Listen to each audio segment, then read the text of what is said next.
Hi good morning. അപ്പോൾ നമ്മുടെ ഇന്നത്തെ കറി എന്ന് പറയുന്നത് പൊട്ടാറ്റോ സോയ മസാലയാണ് കേട്ടോ. പൊട്ടാറ്റോയും സോയയും മാത്രമല്ല, ഇതിൻ്റെ കൂടെ ഗ്രീൻ പീസും ഒക്കെ വരുന്നുണ്ട്. നമുക്ക് ചപ്പാത്തിയുടെ കൂടെയും ചോറിൻ്റെ കൂടെയും കഴിക്കാൻ പറ്റിയ റെസിപ്പിയാണ്. ചപ്പാത്തിയുടെ കൂടെയാണ് കൂടുതൽ ടേസ്റ്റ്, ചോറിൻ്റെ കൂടെയും കഴിക്കാം. ഒരു കൂട്ടുകറി പോലെ മിക്സ് ആയിട്ടുള്ള ഒരു റെസിപ്പിയാണ്. അപ്പോൾ നിങ്ങൾ ഇങ്ങനെ ഒരു കറി ഉണ്ടാക്കി നോക്കിയിട്ടില്ലെങ്കിൽ, പൊട്ടാറ്റോയും സോയയൊക്കെ ചേർത്തിട്ട് ഇതുപോലെ ഒരു കറി ഉണ്ടാക്കി നോക്കിയിട്ടില്ലെങ്കിൽ ഉറപ്പായിട്ടും ട്രൈ ചെയ്ത് നോക്കൂ, നന്നായിട്ട് ഇഷ്ടപ്പെടും. അതിനുശേഷം ചോറിൻ്റെ കൂടെയാണോ ചപ്പാത്തിയുടെ കൂടെയാണോ കൂടുതൽ ഇഷ്ടമായത്, അതുപോലെ വെള്ളയപ്പത്തിൻ്റെ കൂടെയും കഴിക്കാം കേട്ടോ. അപ്പോൾ വെള്ളയപ്പത്തിൻ്റെ കൂടെയാണോ, ഏതിൻ്റെ കൂടെയാണോ നിങ്ങൾക്ക് ഇഷ്ടമായത് എന്നുള്ളത് നിങ്ങൾ കമൻറ്റ് ചെയ്യുക. എന്താണെന്ന് വെച്ചാൽ ഞാൻ പ്രതീക്ഷിക്കാത്ത പലതിൻ്റെയും കൂടെ നിങ്ങളെല്ലാവരും ട്രൈ ചെയ്തിട്ട് എനിക്ക് ഇതിൻ്റെ കൂടെയാണ് ഇഷ്ടമായത് ചേച്ചി എന്ന് പറഞ്ഞിട്ടൊക്കെ കമൻറ്റ്സ് വരാറുണ്ട്. അപ്പോഴാണ് ഞാൻ അറിയുന്നത് ഈ ഒരു റെസിപ്പി ഇതിൻ്റെ കൂടെ അല്ലെങ്കിൽ വേറെ വിഭവത്തിൻ്റെ കൂടെയൊക്കെ ട്രൈ ചെയ്യാം എന്നുള്ളത്. അപ്പോൾ പൊട്ടാറ്റോ സോയ മസാല എങ്ങനെയാണ് തയ്യാറാക്കുന്നതെന്ന് നമുക്ക് നോക്കാം. നമുക്ക് നമ്മുടെ ഇൻഗ്രീഡിയൻസ് നോക്കാം. ഞാനിപ്പോൾ ഒരു വലിയ ഉരുളക്കിഴങ്ങ് എടുത്തിട്ടുണ്ട്, ഒരു മീഡിയം വലിപ്പമുള്ള സവോള എടുത്തിട്ടുണ്ട്, അര കപ്പ് സോയ ചങ്ക്സ് എടുത്തിട്ടുണ്ട്, അര കപ്പ് ഫ്രോസൺ പീസ് എടുത്തിട്ടുണ്ട്. നമുക്ക് ഡ്രൈഡ് ഗ്രീൻ പീസ് ആണെങ്കിലും എടുക്കാം, അത് കുക്ക് ചെയ്തെടുത്താൽ മതി. പിന്നെ എടുത്തിരിക്കുന്നത് ഒരു തക്കാളിയുടെ പകുതി.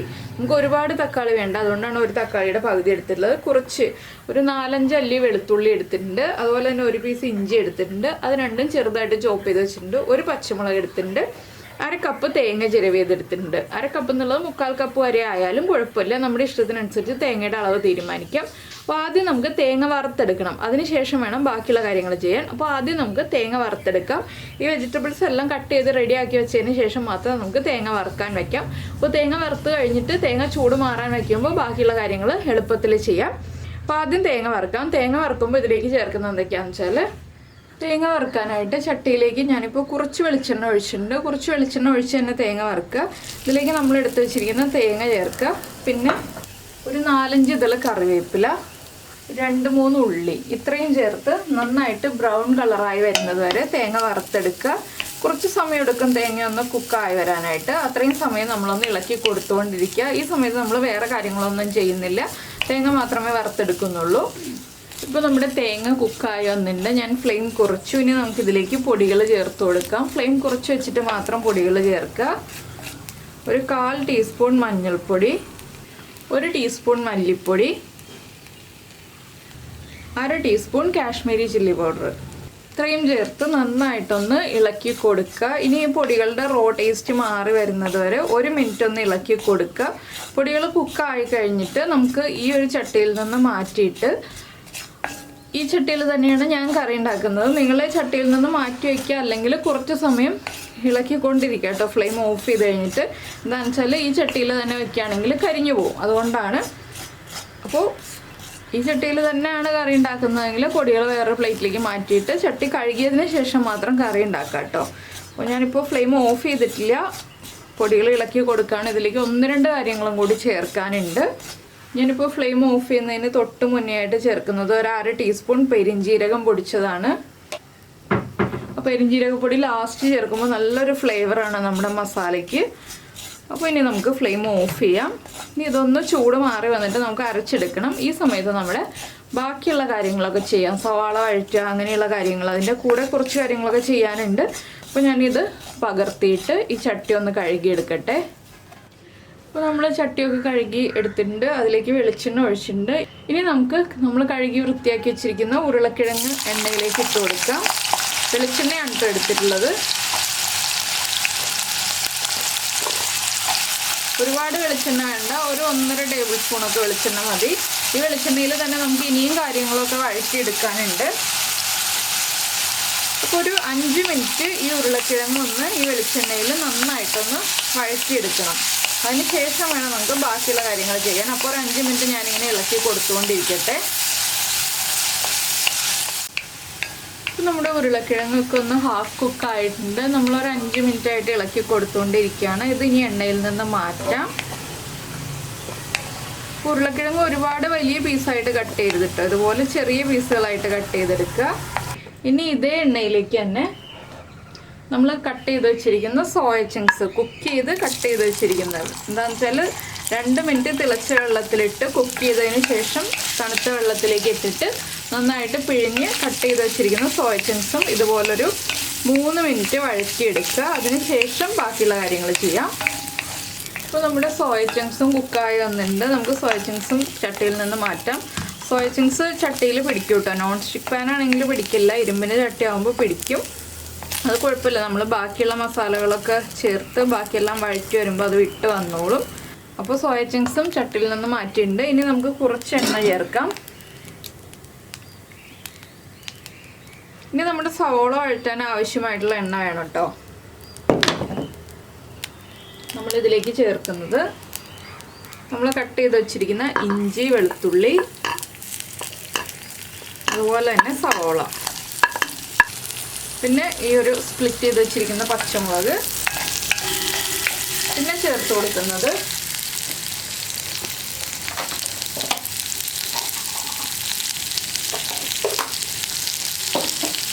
രണ്ട് വറ്റൽമുളക് മതി. ഒരുപാട് എരിവുള്ള റെസിപ്പി അല്ല നമ്മുടെ ഈ ഒരു കറി.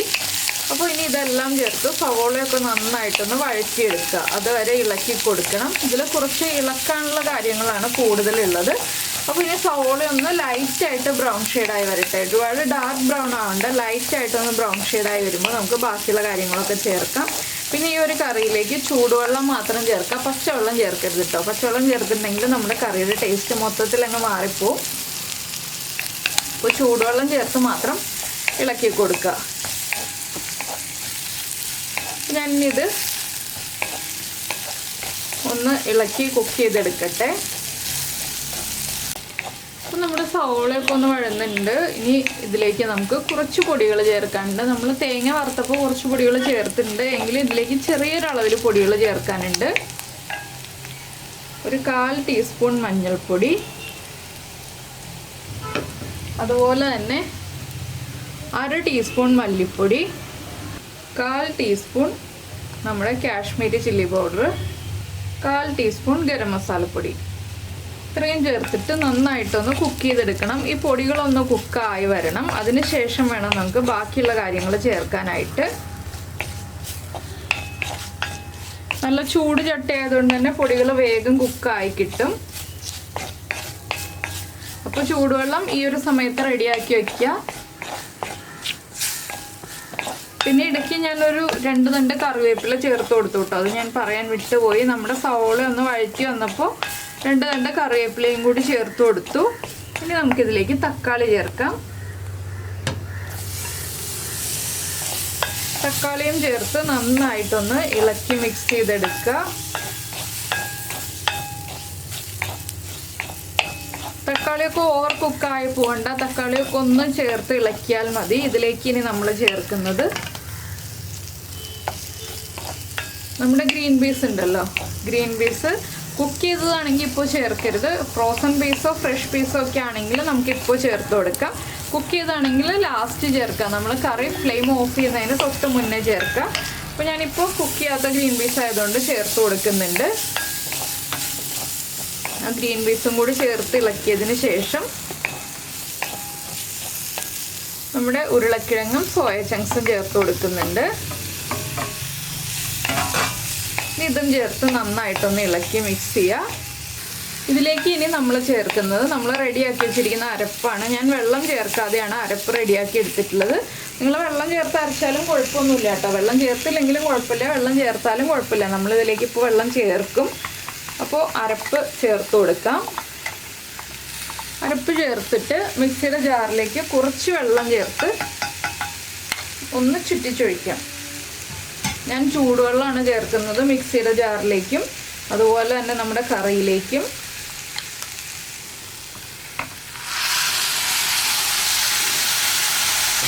നമുക്ക് എത്രത്തോളം ഗ്രേവി വേണം എന്നുള്ളതനുസരിച്ച് ചൂടുവെള്ളം ചേർത്ത് കൊടുക്കുക. ഞാനിപ്പോൾ ഒരു 1.25 കപ്പ് ചൂടുവെള്ളം റെഡിയാക്കി വെച്ചിട്ടുണ്ട്. ലോ ഫ്ലെയിമിലാണ് ഇരിക്കുന്നത്.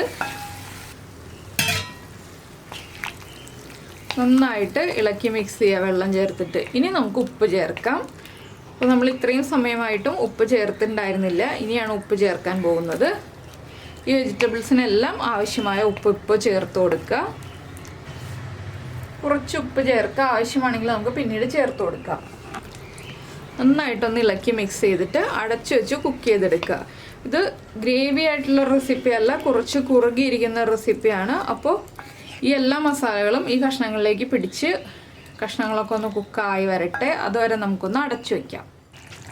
അപ്പോൾ ഇതാ നമ്മുടെ കറിയൊക്കെ കുറുകി എണ്ണയൊക്കെ തെളിഞ്ഞ് വന്നിട്ടുണ്ട്. ഇത് കണ്ടോ, നല്ല കറക്റ്റ് പാകത്തിനായി വന്നിട്ടുണ്ട്. ഗ്രേവിയൊക്കെ വറ്റി വന്നിട്ടുണ്ട്. ഉപ്പൊക്കെ ചെക്ക് ചെയ്യുക. ഉപ്പ് കുറവാണെങ്കിൽ ഉപ്പ് ചേർത്ത് കൊടുക്കുക.